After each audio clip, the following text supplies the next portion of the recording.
Hi, my name is Adam Kunzmiller with BGG TV, and we're here at Gen Con 2014. I'm joined by Mike Fitzgerald with US Games and Griffin Games, and we're here to talk about Mystery Rummy number 5, Escape from Alcatraz. So, let's get into it. Tell me about this game. Well, this is another Mystery Rummy game. So the basic mechanic is going to be like Rummy, where you're making sets of cards from Jack the Ripper through Al Capone. Those are the first 4. With Jekyll and Hyde and Murders in the Rue Morgue are the first 4. A little bit like Wyatt Earp, another game I did that actually is going to reprint it too. But I'll show you the difference in this game, what makes it Escape from Alcatraz. Okay. The way we start the game is we start turning cards over from the deck and we start forming a discard pile. And what we do is we just put them out here until we find what we're going to call an escapee. Now all the players are guards at Alcatraz and they're trying to prevent anybody from escaping. And a lot of the guys in the prison are making all kinds of plans. Every plan in the game, and there's 7 of them, are actual plans that happen in... Cool. I'm going to switch. When you get to 20, you switch and get one anyway, but I'll just cheat to make it a little quicker. Sure. But the game does start with a different size discard pile each time, and you spread them out, and that makes each hand very different and interesting. The first escapee you get goes into what we call the yard. So let's put the yard over here. This is where the prisoners are hanging out, plotting their escapes. This is the plan information, and the hand that we're going to have a hand of 10 cards. I'll get one hand started here. And when you have your cards, these are all either plan cards or more of these escape cards. Escapees. So to foil an escape, that's what the guards are really trying to do as people make plans.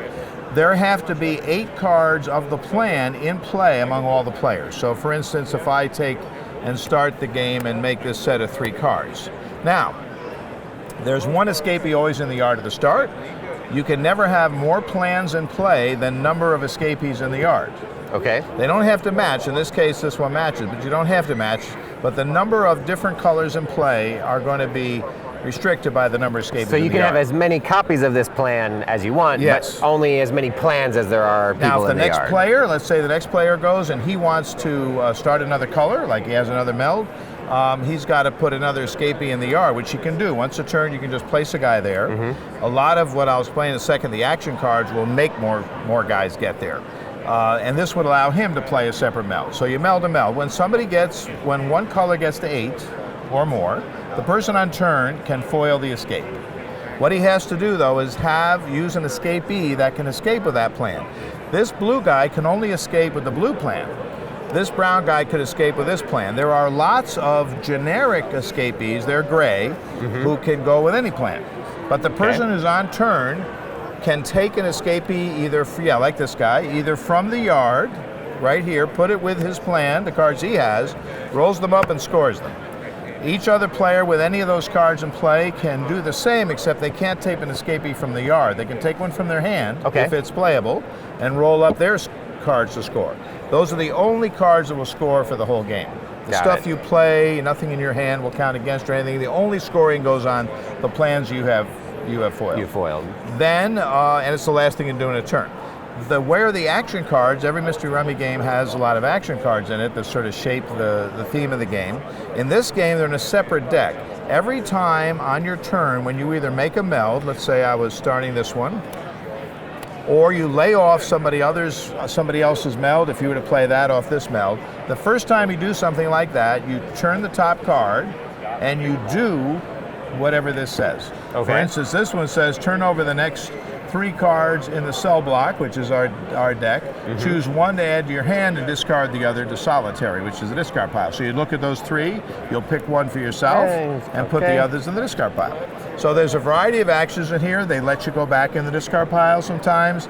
They have you turn over the next 3 of the deck, and if you find an escapee, it goes to the yard automatically, that kind of thing. So the game is working on a timer as well, and if the last card is drawn and nobody's gone out, they're not going to be able to get extra bonuses for these escapees in play. The people that are still in the yard. Yes, if you can go out as in Rummy, by discarding your last card, you get 3 points for each of these guys that are hanging around.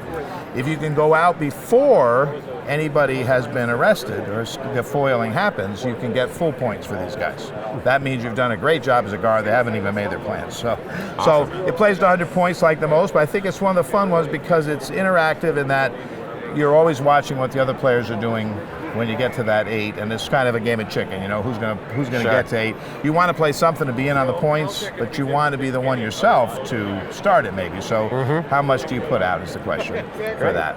And it is a turn where you draw 2 cards from the deck, or you draw the top card from the discard pile. That's how you start the turn. Sure. So this should be out. I always say by the end of the year, maybe before then, but all the files just went to the printer.